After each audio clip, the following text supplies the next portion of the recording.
Your voice, your vote in a West Michigan visit from Democratic California Governor Gavin Newsom, who's out campaigning for President Joe Biden. Newsom says he is not worried about the president's age and ability after his poor performance at last week's debate against Donald Trump. Meanwhile, Michigan Republican Chair Pete Hoekstra says Newsom's visit shows just how out of touch the Biden administration is to the struggles that Michiganders face.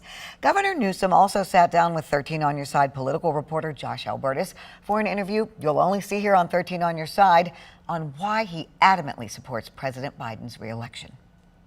There's that conversation going on when it comes to the president's reelection campaign that you're here for today, and whether or not the president should stay in the race, especially as, we see, other parts of the country speculate about your own name.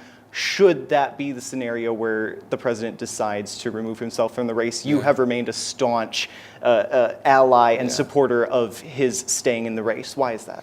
Well, maybe I'm a little old-fashioned. My dad used to remind me all the time, said, you go home with the one who brought you to the dance. I don't turn my back because he had a tough debate, 90-minute debate, and turn my back to the accomplishments of the last 3.5 years. I've had the privilege, the pleasure of seeing the results firsthand in the largest state in our union, size of 21 state populations combined, California, the 10th pole of the American economy in terms of jobs, and one of the fastest and largest GDPs in the world. And so I've just seen the benefits of the CHIPS and Science Act. I've seen the benefits of the infrastructure investments. I've seen the transformative benefits of the most significant climate policy in my lifetime. I've seen the benefits of a president that's worked across the aisle in a bipartisan way to pass many of those bills I just represented, and someone that I think is got a lot left in the tank in terms of being able to deliver policy, principles, values, character.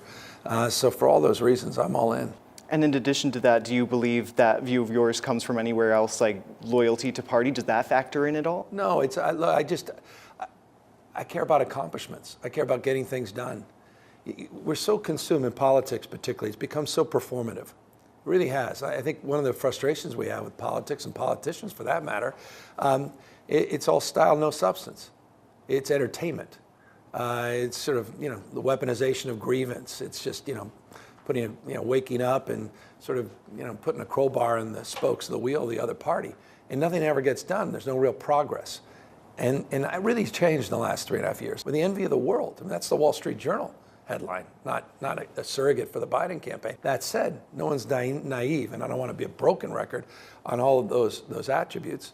The stacking of stress, the polarization that we've all been through, COVID, issues of inflation, the inflation scars, despite being down 2/3, and now we're turning the corner on inflation. I get that's real, and so that's what we've got to overcome, and we've got to mind this gap between performance and perception, and that's what surrogates are about. That's why we're out in the campaign, but I'm about results, and so I'm just a little more old-fashioned.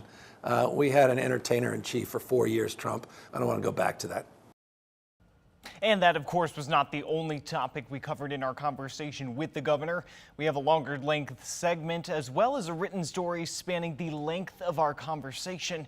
You can find both of those in the article on our website, 13onyourside.com.